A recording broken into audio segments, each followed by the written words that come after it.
Thomas Ashman with Ashman Athletics. You want to give everybody your handles? How's it going, guys? I'm Tommy Ashman. You could find me at Ashman Athletics on YouTube, Instagram, and TikTok. That's cool. That's cool. So Contessa Couture is in school, so she isn't able to join us on this podcast here. But me and Tommy, we probably have some grown up stuff to talk about anyway, right? Oh so, yeah. so that's not actually too bad of a thing. But yeah, man. So how you been? It's been quite some time that we've been talking.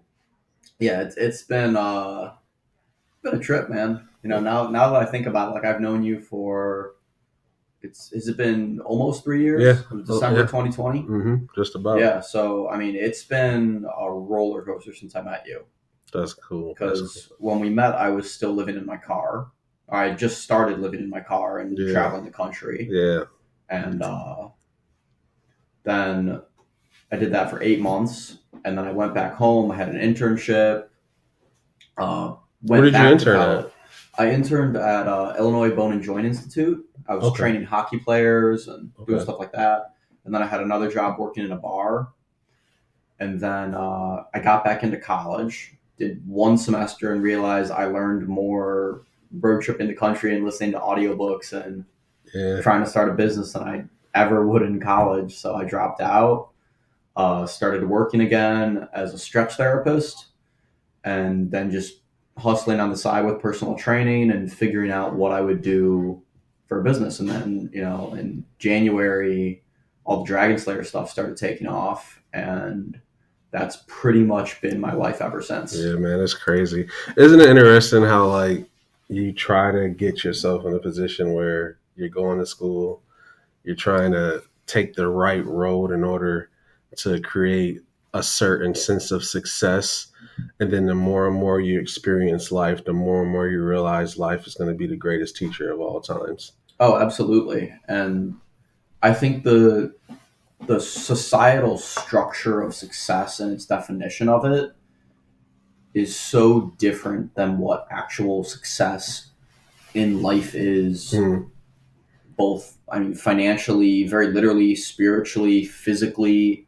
Like, so many people think of success and they think, okay, like a college graduate or a grad school graduate making a 6-figure income, working some prestigious job at a Fortune 500 company, family, kids, can afford healthcare, all these things. And like, when I think about what success is for me, it's not really any of those things. Like I would say at one point I was conditioned to believe that like having a doctorate would make me successful. And as a 25-year-old and like looking at people who are my age and who stayed in school and who dropped out and who finished one degree or who's working on a second degree or third, the way I see success is so much more like, what does this person's waking hours look like? From the time they get up to the time they go to bed, what does their life look like? And that's the only way I measure success now. Yeah. Yeah, I think success is always based on, so for me, I feel like success is based on how you see things morally as a person. For me, when I grew up, I had such a different, diverse way of life where I've told you before, we've talked about how like I lived in the hood, but then I was bused into a nicer school. So I kind of seen two spectrums of life. So for me, I knew the concept of being able to do things the wrong way to accomplish something. And I also learned the concept of being able to do things the right way to accomplish something. So success became a very moral type of thing for me, where I felt like my success was based on my moral compass. Whatever it was, I felt like was the right thing or the wrong thing to do. That's what gave me a sense of accomplishment, because I had so much ability to take the wrong road. So I like, how you explained it. And yeah, for me, success was just always based on that. It was always based on, what can I accomplish for Cam? Like, what can I do for me? Like, if I get up every morning, put 2 feet on the ground, and I accomplish something in that day, in my mind, I'm a successful person because I'm doing something every day. And hopefully I'm doing something a little bit better today than I did tomorrow. So yeah, that's pretty cool. So speaking of success, a lot of people have been talking about this question. A lot of people have. It's been some adversity or in some disagreements about this. So I'm going to ask you the question that everybody's been talking about. Would you take $500,000 cash, or would you do dinner with Jay-Z? Oh, I would take $500,000 cash immediately. Why would you take the 500,000? Because all of the information is already out there. There's nothing that I would get out of that lunch with Jay-Z that I couldn't get both from listening to all of his music, which if I had 500 grand in cash, I'd certainly be having the time to do so. And also I have access to the internet, audiobooks, physical books.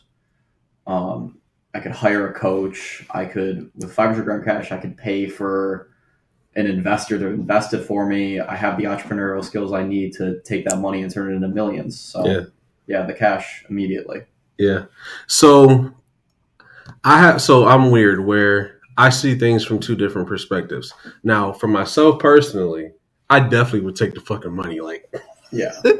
hands down, taking the 500,000, and I'm investing in some stuff. I'm putting some stuff to the side. I'm opening up a couple of CD accounts. I'm creating another corporation where I can, pull an EIN number so that I can pull equity out of, the company, so on and so forth. However, I think it's something to say for somebody who may not have, I don't want to be harsh, but it's my humble opinion. So Yeah. if you're somebody who doesn't have a financially stable background and you don't know how to work with money, I actually would say take the dinner.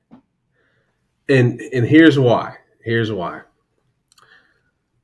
If you're talking to somebody who takes $500,000, right, and they have no experience of being fiscally sound, they haven't ran a company, they worked a 9 to 5, they've lived a very normal type of lifestyle, it's going to be very hard to have somebody change their mentality financially. It's going to be hard to get somebody to realize, hey, maybe you shouldn't go, buy this watch for $20,000. Well, that's also the same reason why most lottery winners end up in the same place they were 2 years later. Exactly. So what I would advise somebody to do that didn't have a background in being fiscally sound, I would say take the dinner. And the reason why I would say take the dinner is because in business, when you're starting out, relationships are always more valuable. So creating a relationship with somebody like Jay-Z, it opens you to, it gives you access to so many more opportunities. It gives you access to so many more ways of growing and learning, and it gives you access to find out how not to mess up. So for a perfect example, like I met this guy, his name was, we'll say his name was Matt. I met Matt maybe 4 or 5 years ago. No, I'll take that back. Maybe about 10 years ago. Long story short, he wanted to invest in one of my companies. And at the time, I didn't want to do that just because I was still growing. I still had fight in me. So I kind of wanted to see how far I can take certain things. And instead of allowing him to be part of the company, we just became good friends. But in that, not taking the money and being in a position where we were just friends, I gained access to his knowledge. So I was able to learn how many times he messed up. I was able to have conversations with him about what to do and what not to do. I was able to meet different people that he knew just from being around him, having that dinner with him, having that relationship with him. Yeah. I remember one time we were in Atlanta, we were at this Mexican restaurant, and we were sitting down eating, and he invited a whole bunch of people over. And I'm sitting there, I'm having conversations with him because I was familiar with him. But when we're leaving the restaurant, he's like, "Oh yeah, this guy is worth this much, and this guy is worth that much." And me just having conversations with these people, telling them, "Hey, I build, furniture, or hey, I designed this, that, and the third." I shit you not. I think I may have made off of that dinner, off of that outing with him, and the conversations I had um, around the people he knew. I legitimately probably made, if I'm being conservative, maybe $50,000, $60,000. Wow. Just because, hey, I'm Cam, I do this, that, and the third, Yeah. and I'm giving this person my heart. And then the thing about it is, it spirals out. So now I got Matt, that I know Matt. I know Matt. I've done work for Matt, or I'm a friend with Matt. But then now I know Veronica. Now I know Alex. Now I know, Tom. Now I know, all these other people that derive from meeting him, and it creates such a bigger spectrum of access to become a little bit more successful and a lot more stable. Because, like I said, at the same time, I'm learning what people do wrong. Like, even with him, he was a very successful person, but when I first met him, he owned a whole bunch of Title Maxes in Atlanta, and he ended up buying into a restaurant company, and he was taking a lot of his money from Title Max in order to fund the restaurant. So a lot of his capital that he was making from a lucrative business, he was pouring into a business that wasn't as lucrative. It wasn't as successful. So I learned the concept of, not pouring my money in, or knowing when to shut something down, knowing when to not pour my money in, Right. certain things. So I think there is, I think depending on the person you are, um, it would behoove you to probably take that dinner, because you may learn. Well, that's key, because you said depending on the person you are, and you're like, and that's important, because you're the kind of person where you could have that dinner with Jay-Z, and maybe your character impresses him, and he thinks, oh, this is a person who's going somewhere. This is someone I want to have a relationship with. Yeah. And me as a 25-year-old, maybe I could do that too. Yeah. But if I was the same age as I am now, and I had zero financial literacy, and I was in debt, and I was broke, and I have that lunch with Jay-Z, and I come in, and I'm like, oh, Jay-Z, I'm such a huge fan. Can we take a picture? He's going to be sitting there the whole time, super uncomfortable. And Yeah. I just want this to be over. Yeah. That's not how a relationship is created. So there has to be some level of common ground already established. And I feel like the education necessary, excuse me, I feel like the education necessary to have that common ground, to even have a good conversation with Jay-Z like that, is enough education to know to take the 500 grand. Yeah, that makes sense. Now, if I was at a point where I'm already worth millions and I don't even need 500 grand, and it's like, oh, okay, I'll watch Jay-Z. Why not? Because even if I paid Jay-Z 500 grand, he doesn't need the 500 grand. Yeah.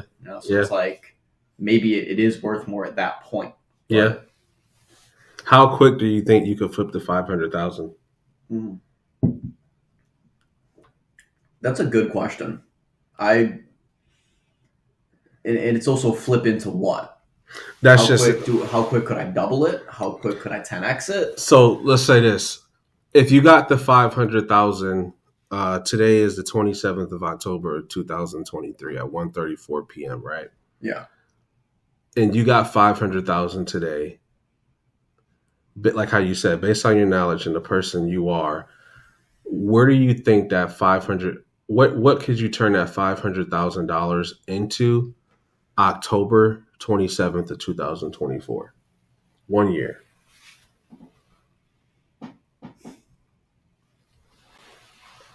I think based on where my life is at now, I probably would not take an extremely risky decision. Mm-hmm. I think the move I would make would be to buy real estate. Mm-hmm. And I would split it up. I would definitely want to go with multifamily properties, probably in probably in Chicagoland because I know that area well enough to know where the right places to invest are. Hmm. And I have enough connections in Chicago that I could get construction done properly, those types of things. Hmm. At the same time, I'd probably want to just buy land in various places that I think is going to go up. Land in southern Illinois, especially, and just central Illinois, where it's likely that they're going to start building wind farms because that land's going to skyrocket in price once they start Hmm. doing that. Hmm. Looking into places that they want to build solar farms, wind farms, all kinds of things like that. Buying that land and investing in those things. There's a lot of government subsidies that go for that, so that would be how I'd put a large portion of the money towards. Hmm. If I wanted to start a company with it, I would probably look at boring businesses, laundromats, car rentals, Yeah. things like that. For sure. I would probably take some of it and put it towards Ashland Athletics. The more boring, the better. Yeah. I would definitely want to take some of it and put it towards Ashland Athletics, but as far as like making high risk decisions to flip it fast, I'm not really there. I started Ashland Athletics with literally $600, and it's turned into a 6-figure company this year. Hell yeah. So Congratulations to thank that. you. Yeah, it's a wild feeling. Like I'm still looking at the numbers. I'm like, oh shit, I did 6 figures in sales. I didn't think that would happen, but I want to see how far I can go with just the money with the company itself. Whereas taking more money and putting it in, I know it's not cheating, but it sort of feels like cheating in terms of like what I want the company mission to be. Because what I want it to be is literally, it is built off quality and hard work and showing that you don't need all this capital to start a massive company, that you can actually start from the ground up and build something like that. Yeah, I remember when we first met, I told you, I'm like, man, you don't have to have any money to do this. Yeah. Like, you just got to have a determination to do whatever it is you want to do. An EIN number is free. Facebook account, Instagram account, all these things is free. Canva, what's $14 a month? Yep. Some shit like that. So it's like, you definitely can, if you're in a position where you feel like you have to wait until you have capital to start a business, it's gonna be a while for you to really appreciate the concept of really growing, and like how you said, really doing something organically where you have something that is a baby to you, that's precious to you. Yeah. So also to loop back to relationships, because what you were talking about with Matt makes me think about a lot of my time on the road, because I was working with you. So the backstory of me and Cam's relationship. yeah, we have to tell them the backstory. I'll let you go. I was at a very low point in my life during the pandemic, and the thing I decided to do to kind of turn my life around was move into my car and road trip the country, because I'd been working as a martial arts instructor and a few other odd jobs, sales, lifeguarding, just kind of whatever I could do. But when all the gyms shut down, there was nothing I could do. Yeah, So that I was moved crazy. into my car with the intention of finding various odd jobs on Craigslist and paying for myself to road trip the country like that. And the very first job I found was working in Cam's wood shop at the time. And on the second day of work, Cam asked me, what I'm doing with my life, with my plan, like what brought me to, kind of the middle of nowhere, Georgia. It's a town called Cumming, spelled exactly how you're thinking. And I told him I'm doing this road trip, and he goes, oh, okay, well, I want to drive 2 pool tables up to Detroit and Chicago. I'll pay you to do it. And I'm like, how much? He goes, well, you said $350, right? I can't remember. I think it was $350, and you said I could negotiate. And I said, could you do $400? And you said $375, and I was like, all right, cool. Yeah. He rented me a truck, and just hit the road, drove up, came back down, and then he taught me how to start a company from there. So I created my first company, Sonny's Logistics, where Cam was both my first client and my mentor. And I delivered dozens of pool tables over the next 6 months. Then I started transporting other stuff as well, statues. I transported a Tiffany lamp, large amounts of jewelry, all kinds of things like that. So that's how I learned to start a company from the get-go. But what's interesting is the entire time I was doing that, I deliver pool tables to people. every single person who I'm delivering a pool table to is someone who can afford a pool table in their house. Mm-hmm. If you can afford a pool table and afford to spend thousands of dollars on what is Luxury item. very literally a vanity piece of furniture, Mhm. you have to have room for it. It doesn't serve any purpose other than to have fun. Then you have money. So I'm building pool tables in people's houses and basically getting a free 2-hour conversation with all these people who can do this. And before I went on that road trip, I never really had conversations with successful people in a way where I was learning from them. But in getting these conversations day after day after day, multiple times a week, I started to realize I am capable of being this successful for myself. Combined with the fact that I was listening to audiobooks on all of the drives and just absorbing information about business, life philosophy, how money works, how the world works, better communication styles, all these things, and then getting to practice those skills with actual successful people. That's how I built up my education about business and life. Yeah, man. Yeah, it was interesting when I first met Tommy. Yeah, I'm gonna tell this story. So, like, I told him this like a few days ago. I actually had like, it may have been no exaggeration. I think I had 13 people at my shop at the time, and business, like you said, it was the pandemic, so it was like it was weird because like in the manufacturing industry, the pandemic actually boosted just because people were so freaking bored. They were buying leisure items. Yeah. And then you had some companies that they were getting all of these PPP loans and things like that. So, they were kind of just, expending money that they, free money kind of that, they probably shouldn't have been spending on, certain things. But it was the highest point of the business at the time, just because I was actually selling the company and things like that as well. But I had like 13 people in the shop, and I got so tired of getting robbed, man. Like it's crazy how many people either try to take your idea, take your tools, or gyp you on your money. And I shit you not, I may have fired like 10 people, because there may have been 2 people there when you got there that day. Yeah. So I fired like 10 people. No, there were 3. 3. Okay. So I fired. Yep. So I fired 10 people. And that was a crazy day for me, because I'm just like going, I may have been spending $4,000 or $5,000 a day at that time, just overhead, just getting stuff out, paying everybody, buying lunch, crazy stuff like that. And so I put a Craigslist ad. I'm like, forget it. I'm gonna, just get some quick help real quick. Put a Craigslist ad out. I'm getting ready, for the day. I'm upstairs in my man cave, and I have the security system for my shop set up on my TV.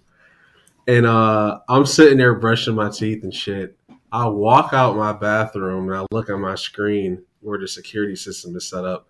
And there's just this kid, just bright-eyed and bushy-tailed, on my fucking desk, sitting in my chair, just drinking a coffee and taking a selfie. And I'm like, who in the hell is this kid? Right? So I called the shop and I'm like, I think it was Kelly. It was Miguel. Yeah. I called Miguel. I had this guy there. That's a whole nother story. Oh, Miguel. Shit, he was a piece of work. But I called Miguel and I'm like, yo, who's sitting at my desk? And he goes, it's the kid you hired. And I'm like, the kid I hired? At that point, I'm thinking, what the fuck? Because like I said, the day before, it was so crazy. So like, yeah. I forgot I even did the post. I forgot you sent me your ID, because he sent me his ID and everything before you came. So I'm just like, yo, if you don't tell this kid to get the hell off of my desk right now, we're going to have some problems. But that was my first interaction with Tommy, right? But it wasn't nothing wrong with that. Like, it was weird. It was like, I get it. And like how he said, he's like, I didn't even think I was being arrogant. Yeah, so from my perspective, there was... In the office, there were 2 stumps and an office chair. And I'm like, all right, I'm not going to sit on a stump if I'm waiting here for the guy to come tell me what to do. I'm going to sit in the I'm going to sit in his desk. Yeah, I don't want. I'm gonna sit at his desk like I'm the mob boss, like Yeah, like I'm the person in charge. Like I'm gonna shake him down. Like that's a shakedown. That's like the way you did that was like when I don't know, like how do you say this? Like the cops come into your place and they sit at your desk and tell you what you're gonna do for them. You're like, like, are you shitting me right now, bro? oh my god. So yeah, that was the first thing. But like I always tell him, I after knowing his character, I knew it wasn't anything disrespectful, but it was aspiration, right? It was like it was the concept of, like he said when I first met him, he goes, "I'm on a quest." I'm like, "You're on a fucking quest?" He said, I'm on a quest I'm on a across quest. America." All right, yeah. So when I met him, he's like, "Man, I'm on a quest across America." I'm like, "Okay, that's cool. I get it. You know what I mean?" But yeah, man, I think the concept of you doing that, though, in all seriousness, it showed aspiration to want to be better. It showed, that you wanted to be somewhere. Like you said, you didn't want to sit on a stump. Some people are going to shop and understand, hey, I got, that's the only spot to sit. But when you see something better and you want that, and you see the difference there, I think that speaks volumes. But yeah, that was always my first interaction with Tommy. But it also made me respect him. Well, first of all, I like arrogant people. I like assholes. I like confident people. Because I feel like if you don't have the confidence in yourself, who's going to have confidence in you? Yeah. When I was younger, I wanted to be a rapper. Go figure, right? And my dad, he knew this guy who had a music studio. And I just knew for sure because the guy had a music studio and he knew my dad, I was going to be able to go in there and lay down some tracks and stuff like that and record. Yeah. So I go, "Oh, you think I can record?" He goes, "Yeah, you got some money?" He goes, "How much money do you have?" And I said, "Well, I don't really have nothing right now." I said, "But you know my dad, this, that, and the third." And he goes, "Whoa." He said, "Hold on." He said, "I'm going to tell you right now, if you're not able to invest in yourself, nobody else is going to take you seriously. Period." He said, "It doesn't even necessarily have to be money." He said, "Even if you would have came in here and had something that you recorded on a cassette tape and let me listen to it and show me that you're invested in yourself, then maybe we can talk." But he said, in order to get anybody to take you seriously, you have to show that you can invest in yourself. So That's huge. yeah, so That's that huge, and a lot of people need to hear that nowadays. yeah, because it's a big thing. It's especially nowadays with um, the way the world is. I mean, you see a lot of artists out here that they invest in themselves. They'll do whatever it is they have to do, and then then they're able to be, signed, or they're able to be seen and things like that. But yeah, I think, like I said, meeting you and seeing that personality trait that you had, it was like, okay, you're investing in yourself. You know what you want to do. No matter how crazy things get throughout your journey, you did what you wanted to do because it was something that you set your mind to do. Determination and investing in yourself is going to always be important. Those were a lot of qualities that I seen in you, and always having a goal. When I told you something, you cared enough to listen, you cared enough to write it down. I can't tell you how many guys that I hired, man.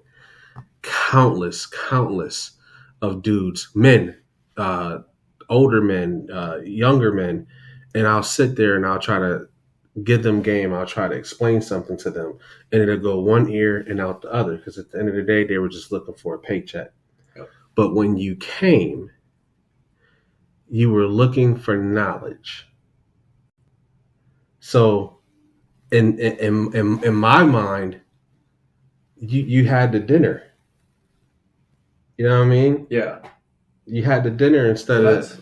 That's the thing about quests, and I feel like that word, it sounds so, like mythical and medieval, and I'm on a quest, but like if you look at what the word quest means, it's basically a journey of asking questions. Quest and question are similar words. Mhm. And when you like, if you play a video game and you're on a quest in the game, you go around and you talk to various characters and you do missions. And Mhm. yeah, there's like a boss battle in there, but like what it really is you're finding out information to progress yourself and get further in your journey by asking those questions. So, and what it's really about is finding the right questions to ask, and the answer to a question always leads to the next question.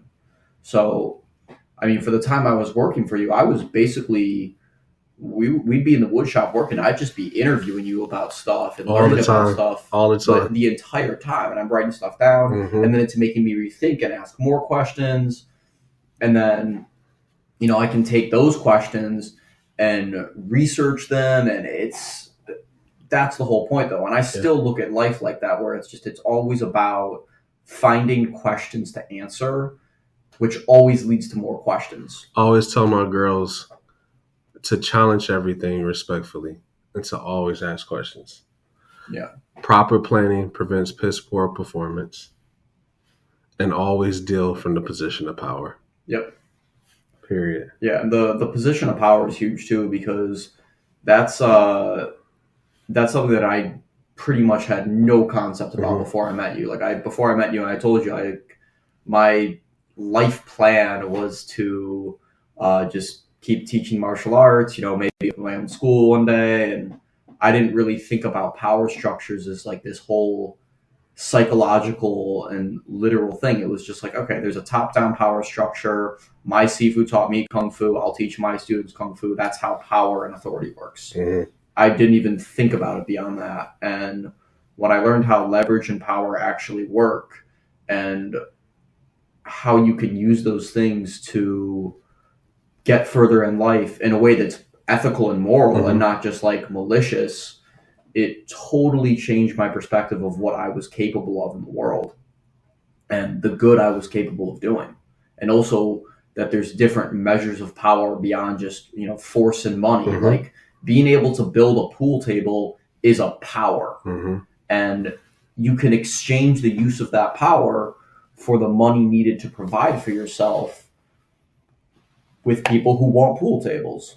Like I think about the Dragon Slayers a lot, and what I kind of consider like my relationship with my customers, and I don't really think of them as customers. I think of them as sponsors, and they are people who are agreeing to pay me to make Dragon Slayers for them, to show them how to train with them, to Mhm. make videos. They're sponsoring my lifestyle of making swords and training with swords. And at the same And time, yeah. So, and because of that, I have a responsibility to do those things to the best of my ability because I have the power to do it. But it's not like, oh, I make things and I sell them to people. It's people. There's a much more equal exchange there in my head than I think what a lot of business owners would look at their customer owner relationship like. Mhm.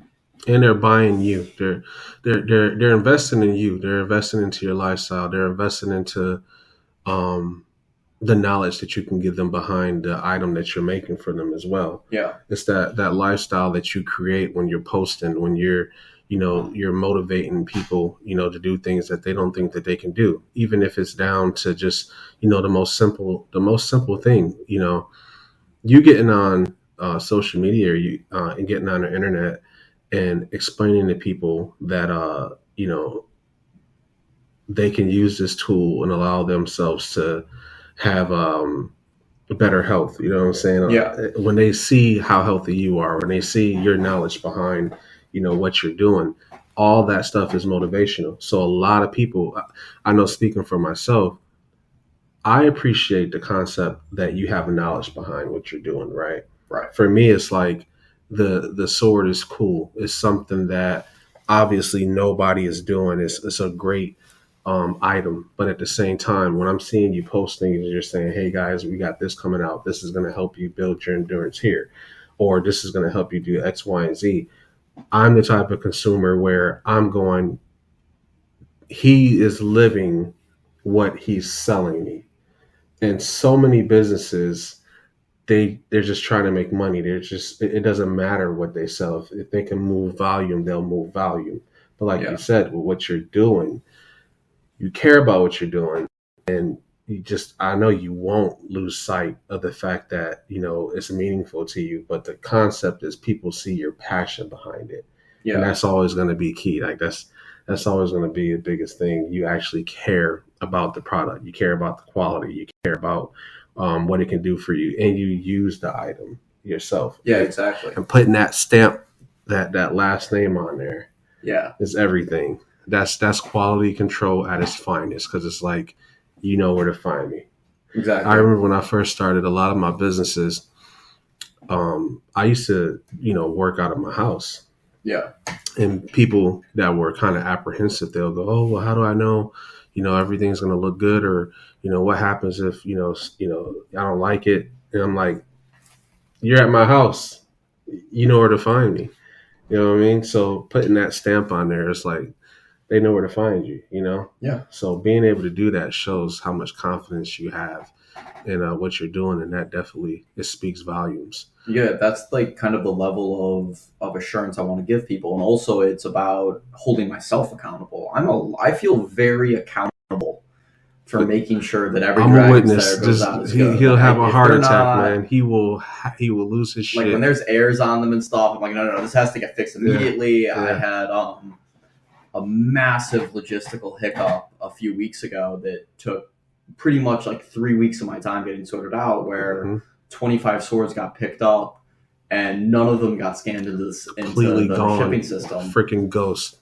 And I mean, I'm still dealing with like the residual pushback of that, and I'm still checking in with customers and making sure like, hey, did you get your sword? I don't want this to be in limbo. But it feels, because I put my name on it, I feel like I have literally like my ancestors staring down at me, making sure I do the family name justice. And that's a really powerful thing mentally. Yeah. I met this guy, and this is a story about why I changed my business to my last name. It's a weird story.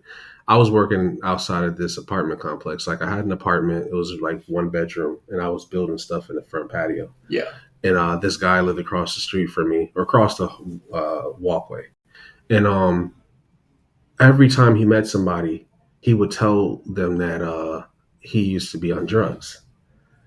His name was Mac. Coolest dude, like worked hard as shit. But you can tell he worked to keep himself busy because he didn't want to like relapse. Right. And he was super nice. Would talk to you, but like I said, anybody he met, he would let them know, yeah, I used to be on drugs. I'm clean. I'm 3 years clean. And I came up to him one day. I said, hey man, I said, why? I said, you don't gotta tell everybody that you used to be on drugs, man. And I said, why you do that? He goes, oh, it don't matter, man. I just tell people, to be an inspiration. And for some reason, I felt like that was kind of BS. And one day I was drinking, and I seen him, and my uncle, he had a substance abuse, like drinking problem. So you kind of always know, if you know somebody that is recovering, you kind of just put it away. So I ended up putting it away, and I think he's seen me do it. Typically, I'm able to do it where you don't notice, but I think he's seen me do it. And he came up to me. He goes, I appreciate you doing that. He's like, I'm having a rough night. And he goes, I appreciate you doing that. And I was like, oh, yeah, man, it's no problem. And he said, all right, young blood, I'm going to be honest with you. He said, I tell everybody that I used to be on drugs and I used to drink because I want to hold myself accountable. And anybody that meets me, I want them to know that I am recovering, because if they ever see me doing it, I want them to be able to stop me. That's huge. And I was just like, damn, that's crazy. So he just was like, that's why I do it. He was like, anybody I meet, I immediately tell them, because I want to hold myself accountable. Whenever I think about drinking, whenever I think about smoking, I think about how many people I've told my story to, how many people that I have a responsibility to not do what I told them I've recovered from doing. And I translated that into my business. I'm like, damn, if he can have that much courage to do that and, you know, have that much pressure that, like you said, have the ancestors looking down or the people you meet Yeah. looking down, like, you know, knowing that, that's deep. So I took that and I said, you know what? I'm going to name this company after me because it was like, okay, I have that a huge responsibility. Everybody knows where to find me. Everybody knows who I am, and it's such and it's a more gratifying feeling as well because it's just like it's your namesake. A lot of great businesses are last names. McDonald's is a last name. Yep. You know, Nordstrom's, Disney. that's yeah, Disney, Nordstrom's, all those type of companies, those are last names. So yeah, man, I think it's cool. I think it's cool that you go on that route Yeah. for sure, man. So how and when did the Dragon Slayer come about? Okay, so the Dragon Slayer, the first time I trained with it was in 2019. Mm-hmm. There was a dude I used to train with in Chicago. He went by the name Wolf, and he had one. It's initially based off of the series Berserk. Really good Okay, manga and it's anime. like anime. Yeah. Okay. But he had made one out of wood, and we had trained with it a few times. But he kind of had it as like more of a prop. Like we trained with it as a joke, but it wasn't something that he like really seriously did. Mm-hmm. And I tried training with it, and something in me clicked, and I was like, "This is so key for strength and conditioning," and I Mm-hmm. loved it. So I made my own. I started training with it more and more and more, and then a few years went by, and I didn't really do anything with it. I had made a few, I think, like summer of 2021 when I got back to Chicago after working with you, Mm-hmm. and I sold one to a friend of mine, and the other two just like lived in my parents' garage. Ended up giving them to a couple other friends, and then my grandfather passed away November of last year, Mm-hmm. and he had cancer, and we found out he had cancer in July of that year, and I was really just like down after he passed. Like Mm-hmm. even with seeing it coming, like it really hit me suddenly because he was a huge part of my life, and I needed something to do and something to do consistently just to pull myself out of the funk I was in because I was Yeah. really grieving, and I ended up settling on. I shouldn't say settle. I ended up choosing to just make consistent progress videos of my training with the Dragon Slayer, and I think I posted the first video at the start of December, and I just started posting daily videos with it. And the first time one went viral was on the 7th day on TikTok, and it got a few million views. And then I knew, like, oh, there might be something here. So I Yeah. kept going, and I started posting them on Instagram, and I started posting them on YouTube. And then I think day 41 or day 43 went viral on Instagram. And then and that was 5 months later, and then YouTube started going viral a couple months after that. So it all started to just take off really slow and then really quick. But it was yeah, I mean, it was in the wake of a really tragic event that I needed this idea of a consistent thing to do Mm-hmm. to pull me out of a funk, and that's really what it's about. It's not just about giant swords. It's about this idea of consistency and growth, because I think consistency is probably the single most important trait a person can have Mm-hmm. to be successful in any given field. Like the guy Mac, who was going sober. Part of the reason he could stay sober is he consistently Mhm. told everyone he was going to be sober. Mm-hmm. Part of the reason you found success in furniture is because you have consistently designed and built furniture, advertised yourself as that, communicated that, and been about it for Mhm. years. Mm-hmm. The reason the swords are taking off is because there's this story of consistency of like, hey, on day one I could barely swing this thing, but by practicing this day after day, over and over and over, suddenly I'm able to move it around like it's a regular sword. lot of power. Yeah, man. They're cool, man. I'm waiting for some cool designs, like some custom stuff, like the one back here. Yeah. Contessa Contour painted some custom artwork on, and I know your mind is gonna, be swirling around. I know you told me you got some ideas, so I'm looking forward to some of the crazy stuff that you come up with in the future for sure. Yeah, well, my friend Zach actually did a really cool one where he's a wood burning artist. Oh He yeah, has some of the yeah. most impressive artwork I've ever seen. He just takes blow torches of all different sizes and just paints on wood with the blow torches. That's It's crazy. incredible. He does portraits, dragons, flowers, everything. So he wood burn painted a dragon slayer, and I'm editing the video of all that and getting that posted up on the website soon as well. But I want to do more stuff like that because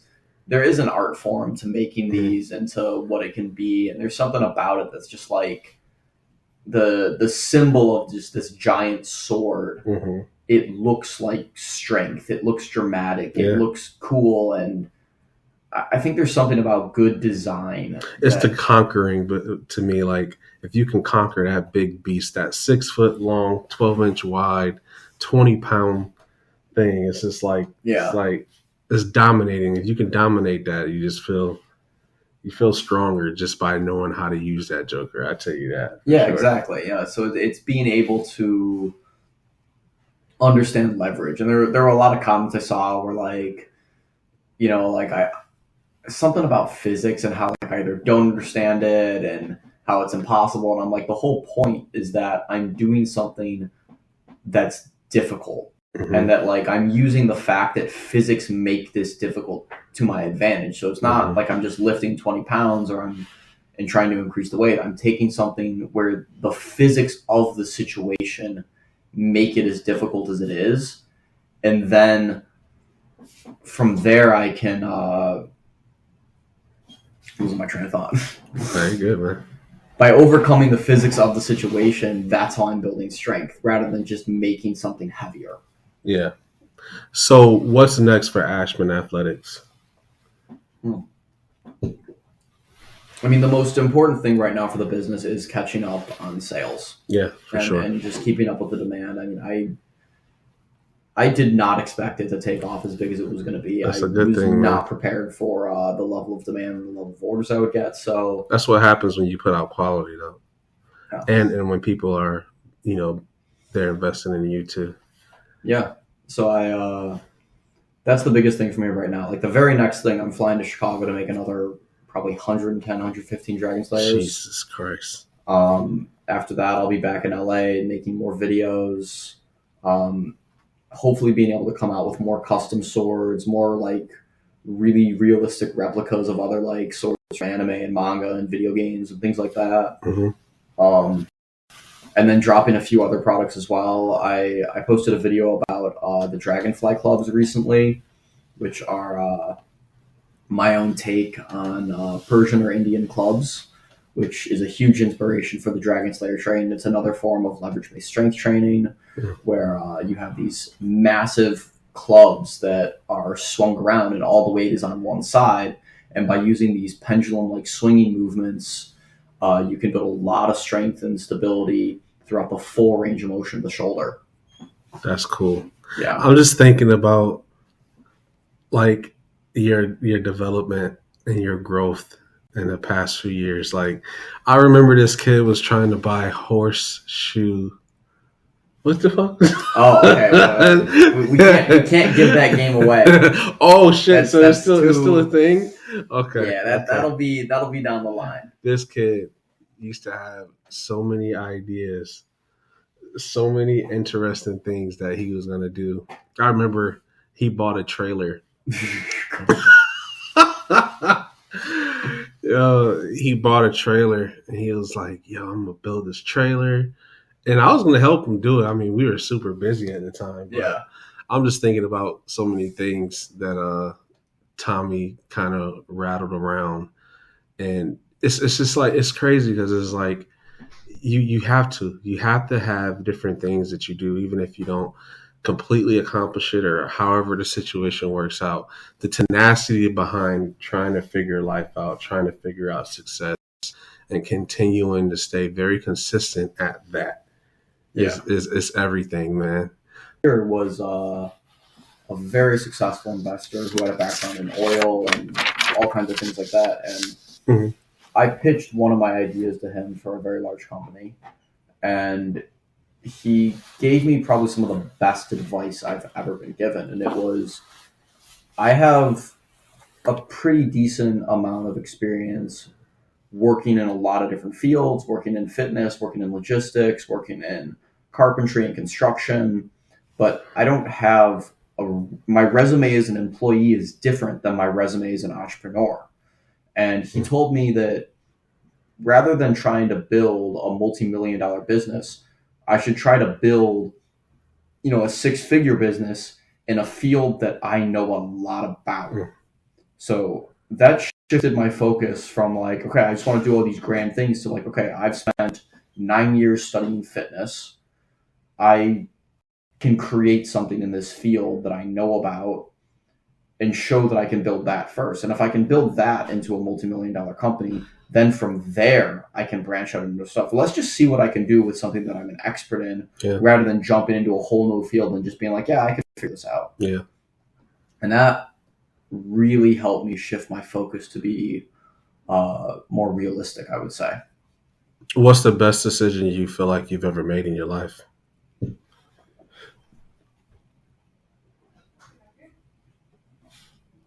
Probably moving into my car. Really? Yeah. Just taking that leap, just leaving that day. Mm-hmm. Absolutely. What's the worst decision? Worst decision?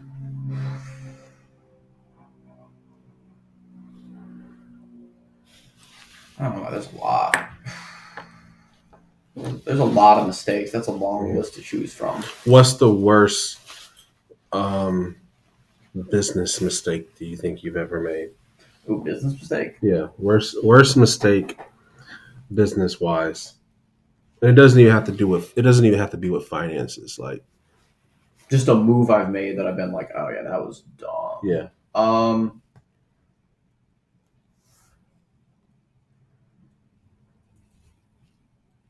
That you would like strongly suggest somebody to look out for, like be careful about.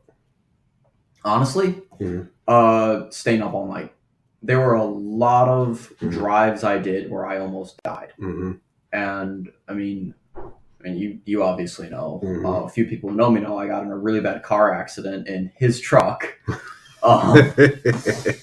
February 1st, of 2021, and a huge part of the reason that happened is because I drove the entire night. It affects your decision making. It affects your response time. It affects your spatial awareness. It really just lowers your ability to perform in every single asset. Rest. Or in every single aspect. And I have spent so much time operating on little to no sleep. And I've seen how it affects me in my decision making. And I think the most important thing I would change is prioritizing rest and prioritizing, just rest. Yeah. Because everything works better when you're well rested. I was telling you that the other day. Yeah. I'm going to go to sleep at 10 o'clock. 1 a.m. Tommy's still up working. 3 a.m. Tommy's still... Do as I say, not as I do with There you go. Tommy's still up working. Well, yeah, the idea that I don't know what I'm capable of and motivates you. What my limit is. That's deep. Like, there's and that also loops back to quests and stuff where it's like the more I find out that I don't know, the more I do, and the more I surprise myself, the more I'm like, it's crazy, man. What else can I do? Like, because it's like you're so young, and I'm so old.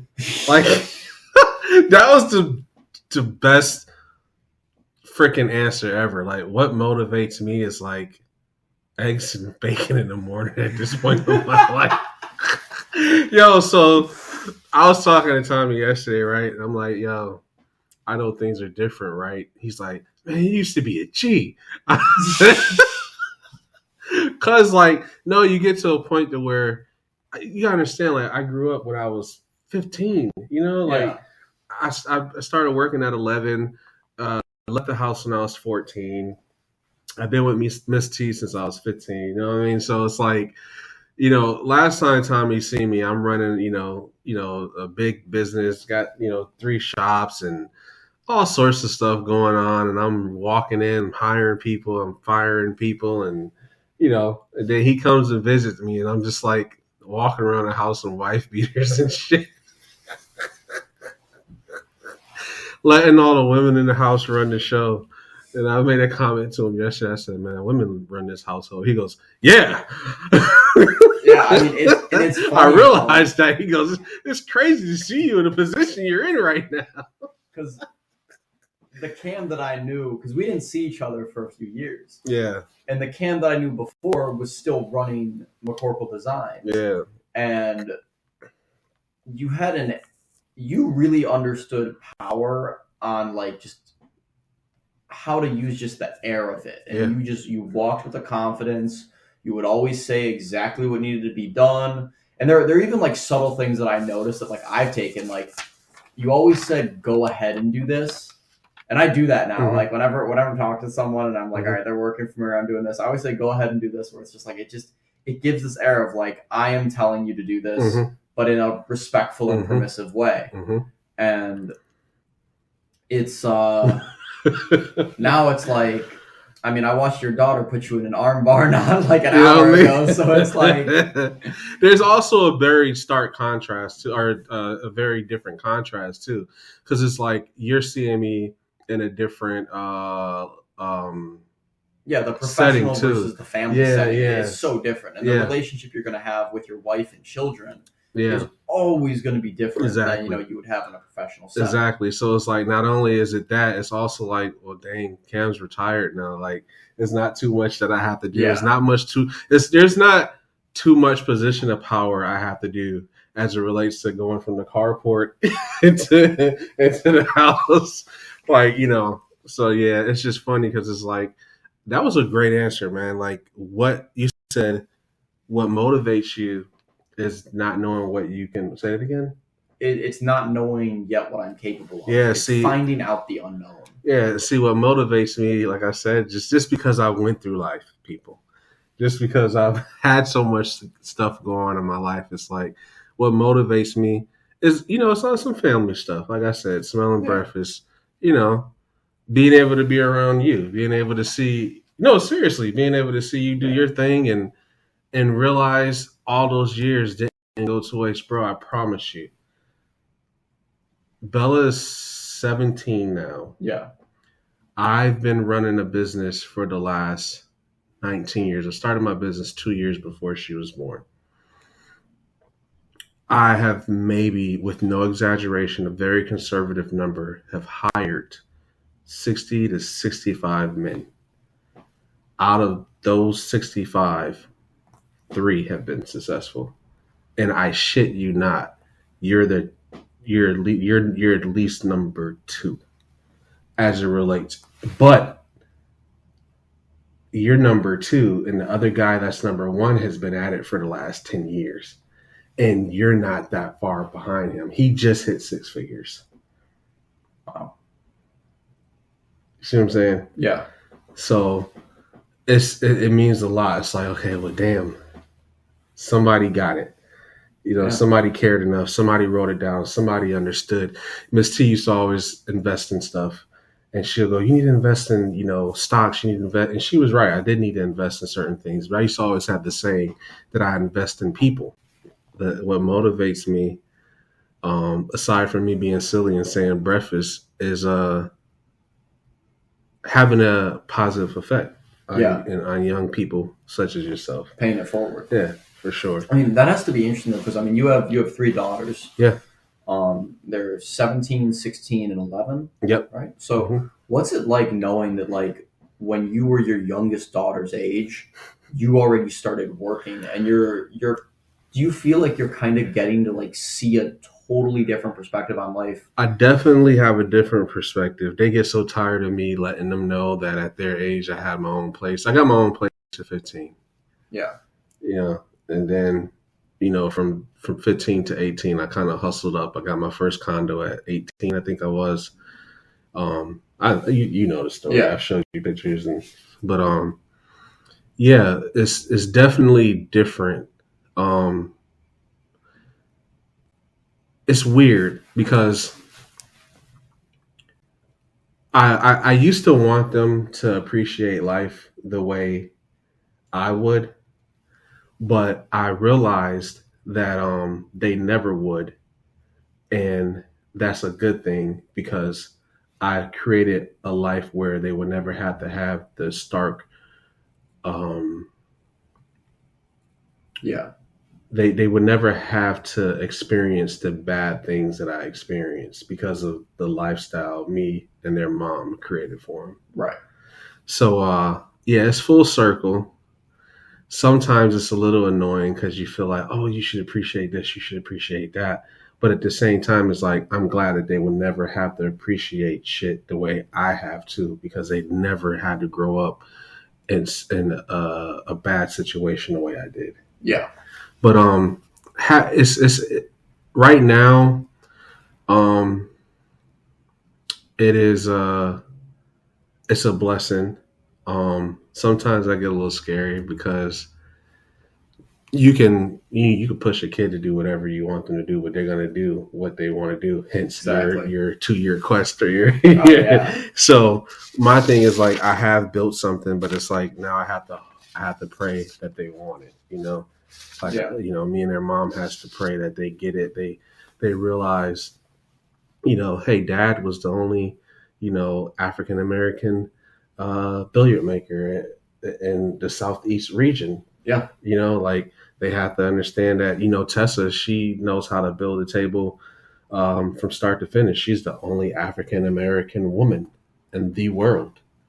Probably. Yeah. No, she is. Like I got a lawyer and had him do research and have paperwork drawn up. Like Wow. she is the youngest African American woman who knows how to make a European built billiards table from start to finish.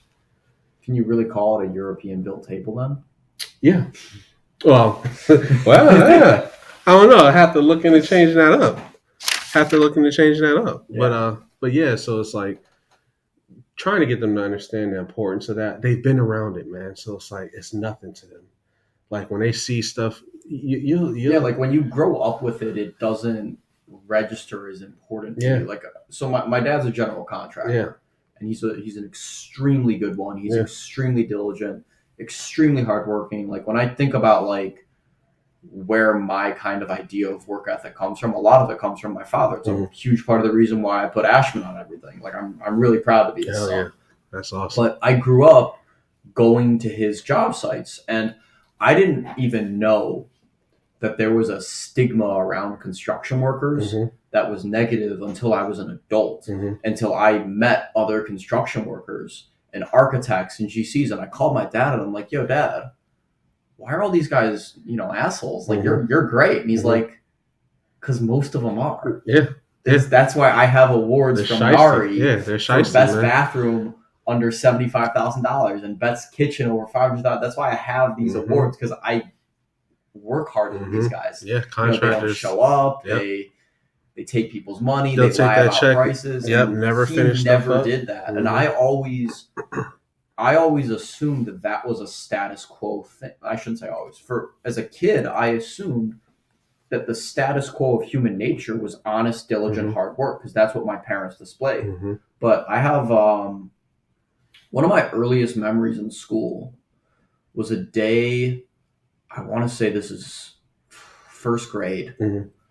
where we were just like paired up with other kids in the class, and we were just like supposed to like ask questions to each other and stuff. And the first question that was asked was, say you're playing a card game with someone and they get up to go to the bathroom.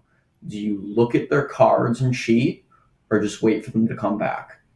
And with zero hesitation, this kid looks at me grinning ear to ear and just goes, "She," Mm-hmm. and that just sticks with me. I'll never forget that for the rest of my life. That like this is just like this was my classmate, and we were kids, so we didn't even like know to like hide that stuff. And I just remember thinking, "No, what do you mean? You play fair?" Yeah. And that interaction made me realize that like most people, well, I shouldn't say most. I thought he was a more rare case. Mm-hmm. That I thought that was like a 1 in 100 thing. No, like that's a lot of people. I can't tell you how many times fair. I had to tell Tommy that this world is not pretty. Yeah. Tommy would do deliveries and he'll come back and he'll go, I didn't know. I'm like, man, I'm telling you, you have to have authority. People will.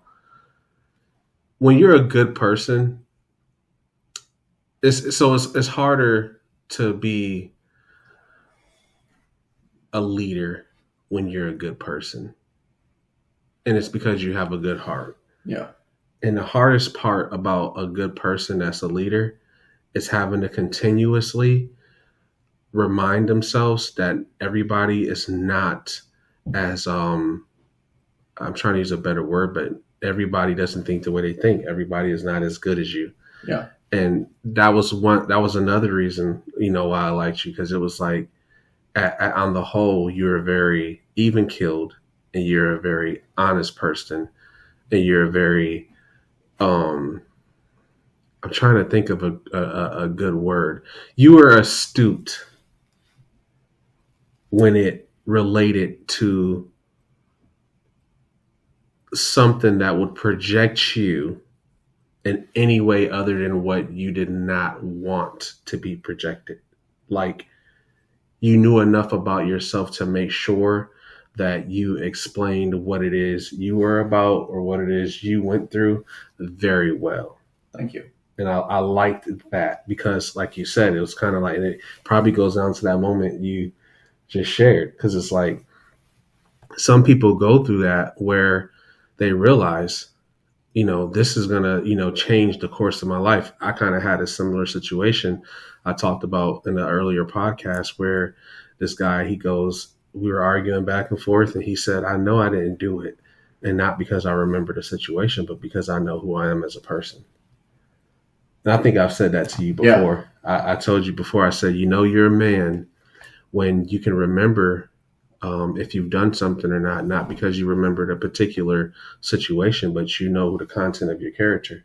Yeah, absolutely. And those are things, again, that you exhibited. So it's just like, it's all full circle, man. It's interesting. My next question to you is, where do you see yourself in 5 years?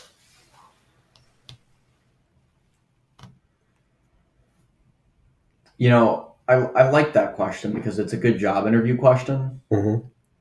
Right now, I really don't know. I mean, I don't know if I spend as much time thinking about where I see myself, whereas where I see my projects. Mm. I spend a lot more time thinking about Ashman Athletics than I do about Tommy Ashman, I should say. So realistically, I'd say hopefully running this company and one or two more in a very efficient and effective manner. Yeah. 5 years from now, I'll be 30. I really don't know. There's a lot that could happen that time. I mean, I could be married in 5 years. I could have a kid in 5 years. Who knows? But like, I'm gonna document this in 5 years, man.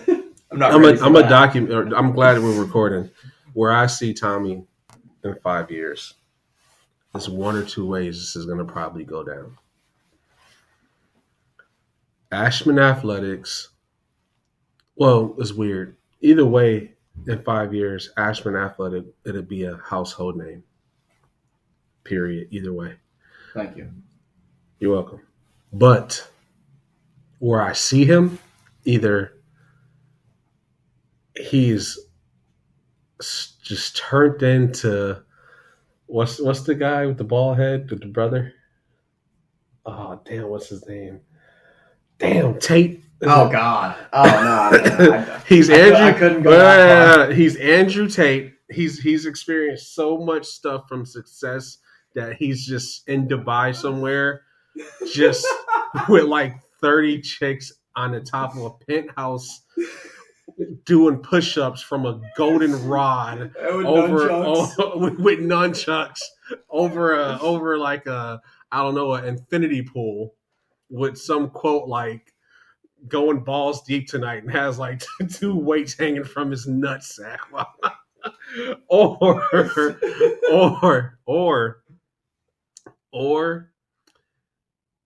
he is somewhere in the forest taking pictures, hiking, doing some straight God body Buddha stuff with a wife and a kid, and is worth like billions because he just sold the company. That sounds a lot more like me. It's gonna be either or. No, they both sound like those are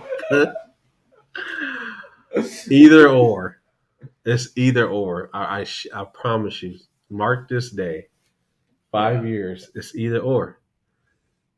Yeah, I could see that. I mean, hopefully in 5 years I'll have gotten to do a lot more traveling. I'm fortunate enough to have gotten to travel a lot of America during the pandemic, but also because of the pandemic, I didn't get to see the world. And it's funny because at the start of this year, I was absolutely convinced that when the lease I was on ended in September, I was going to sell all my furniture, sell most of my things, pack a backpack, and take a one-way ticket to Southeast Asia and begin just backpacking and traveling the world. That sounds about right. That's the Tommy I know. But here's the thing. I was absolutely convinced of that. And then my company took off. Yeah. And now it's, the end of October and I'm still here in America. So when the question of like, where am I going to be in 5 years? It's like, I really don't know because so much could happen that I couldn't even imagine happening. So it's less about like where I'll be and more about who I'll be. And I hope that who I'll be is someone who, first and foremost, that I maintain my integrity and consistency of character. Of course. But that I'm myself, but much more knowledgeable, much more wise, and ideally much more successful. And that as I get more successful, I can define success for myself more.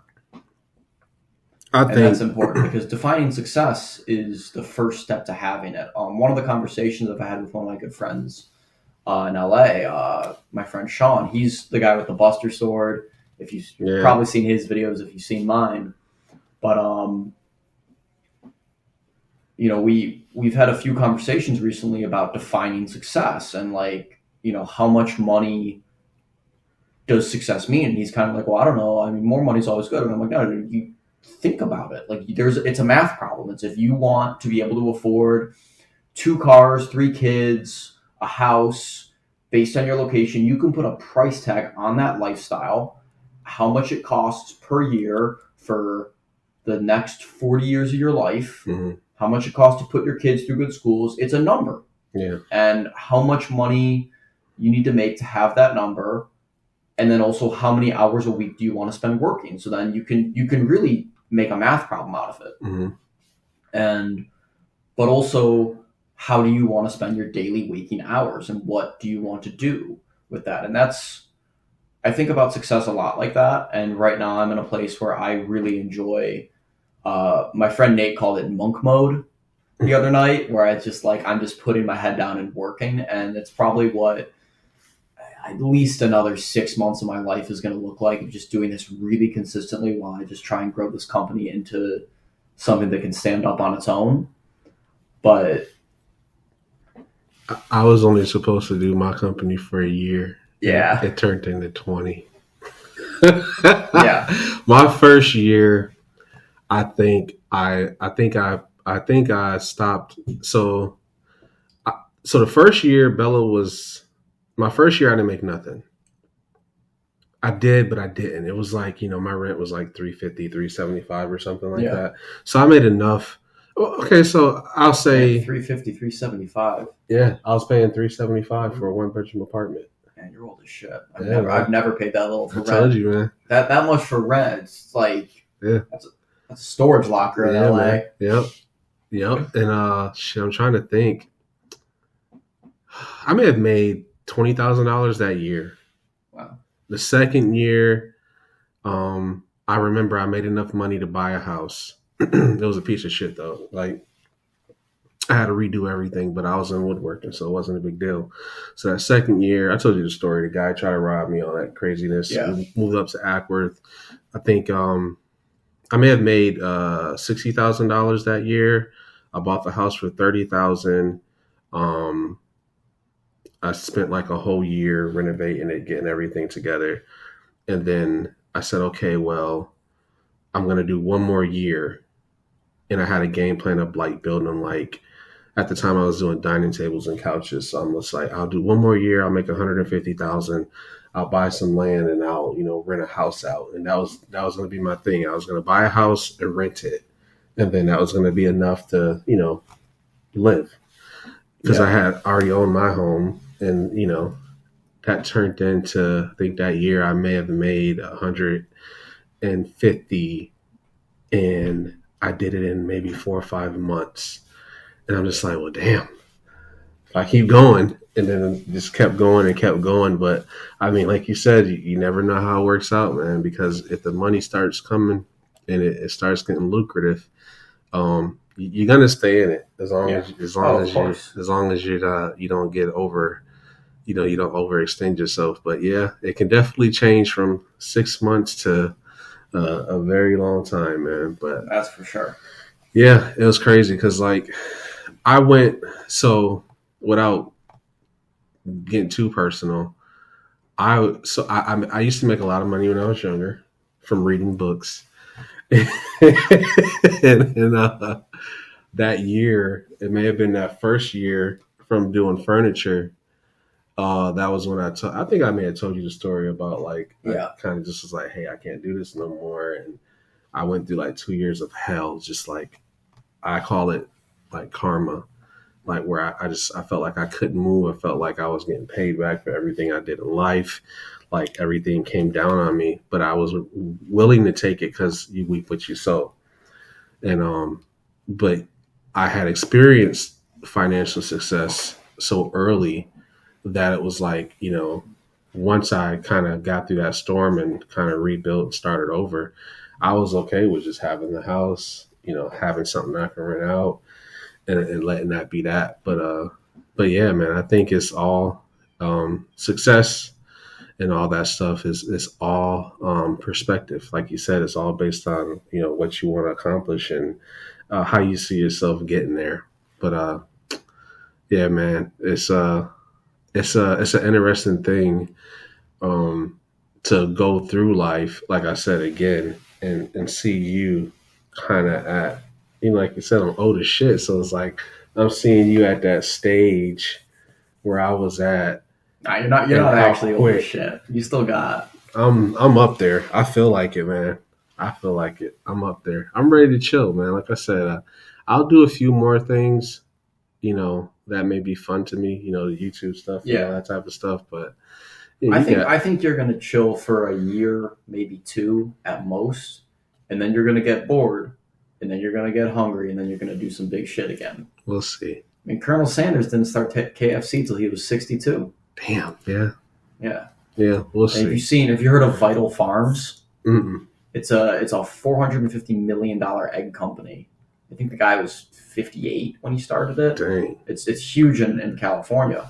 Dang. But this guy, I think he's tried starting 50 different businesses throughout his life. None of them worked. And he was just like, you know what? I'm just gonna raise chickens and sell eggs. And now it's a 9-figure company. Jesus Christ! So, and he's 20. He's got almost 20 years on you. So it's like, we'll see. Right now, man, I'm ready to not do a damn thing. What is your best place to be? Best place to be?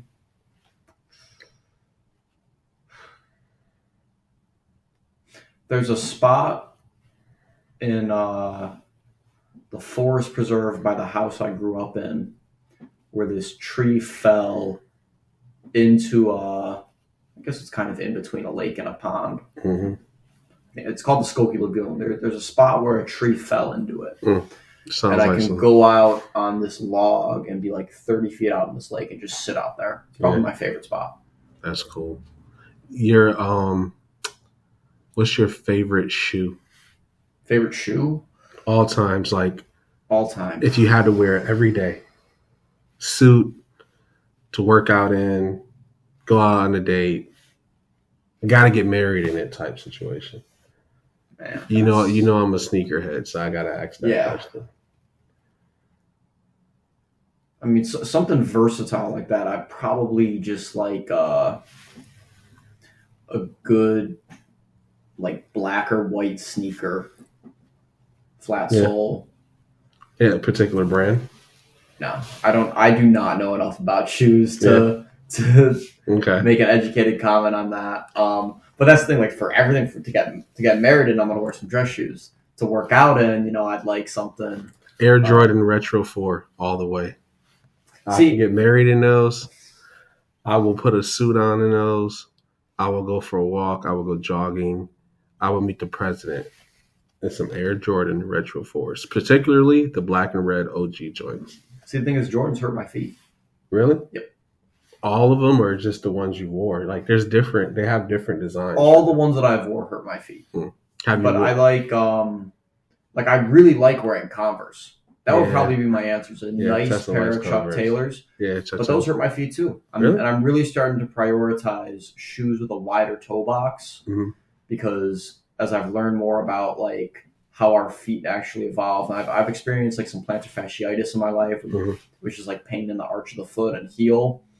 And I think a lot of that is I wear shoes with a narrow toe box that compress your toes together like this, and your toes are supposed to be able to spread out. You should be able to move them individually.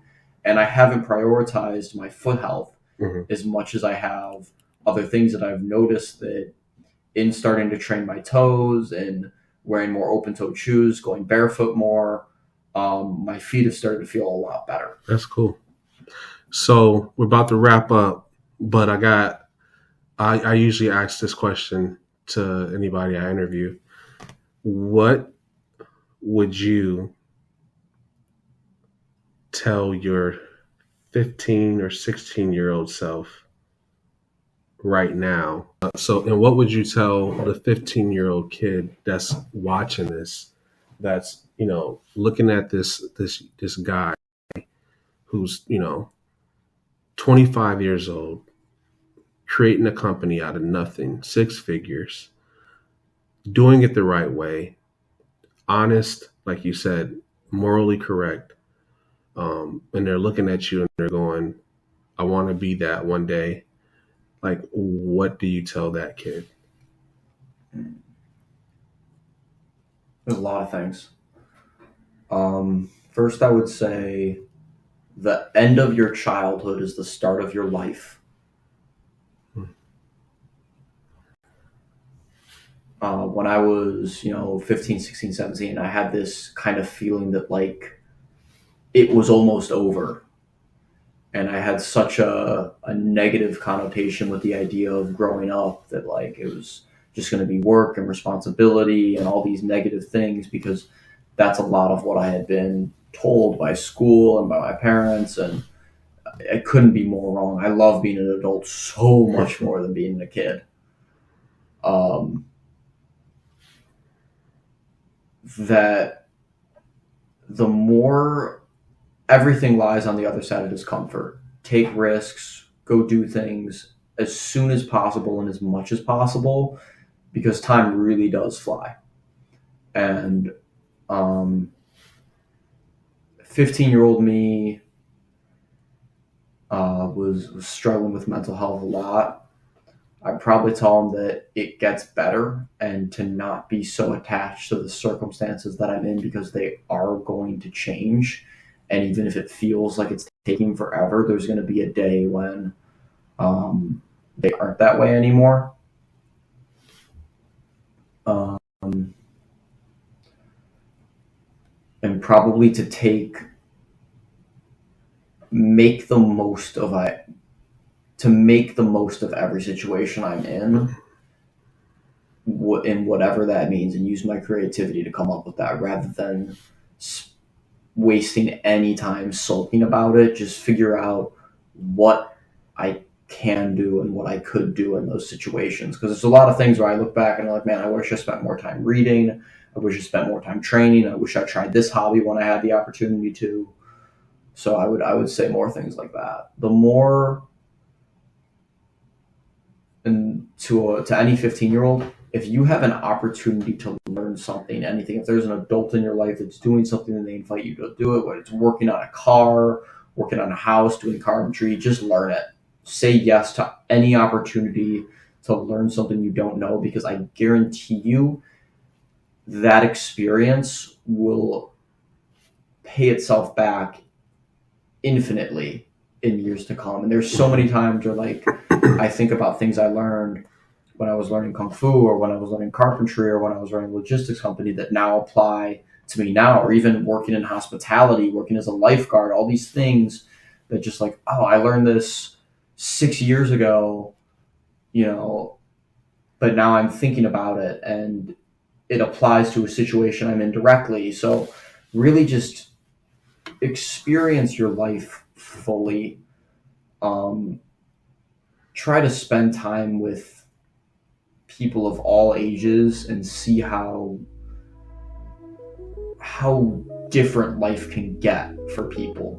Like, there are people who, from the time they were born until now, have never had an experience that's even similar to what your life experience looks like. And the only way you're ever going to know that is if you go out and talk to them and listen to them and learn about it. Like, there's been situations where I've had people tell me that I'm the first person who showed them kindness in 2 years.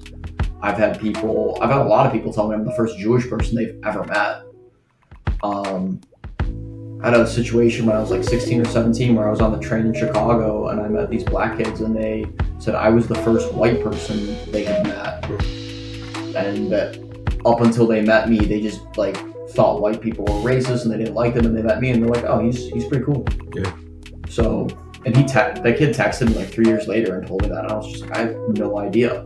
So diversity of experience is probably one of the most important things you could do, especially at the age of 15. Don't prioritize making money and financial wealth over wealth of character, and the character, that just diversity of experience, experiencing and pushing through various types of hardship, learning skills, that's worth so much more than money, because money can be taken away. No one can take away your experiences. If you learn a trade, no one can take it away. And if you know people, you build a relationship, no one can take that away from you as well. Thank you. Right. Last question, and then we're going to wrap this up. Who is Tommy Ashman?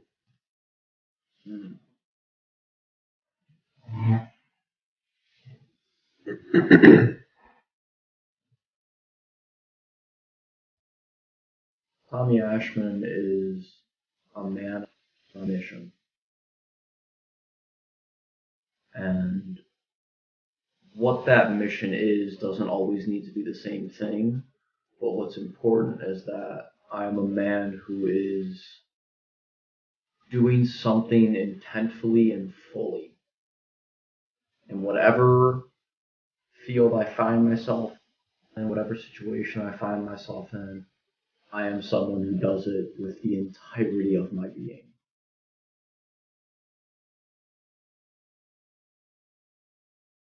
That's deep.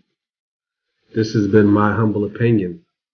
You've been talking to Thomas Ashman at Ashman Athletics and Cam's Brain.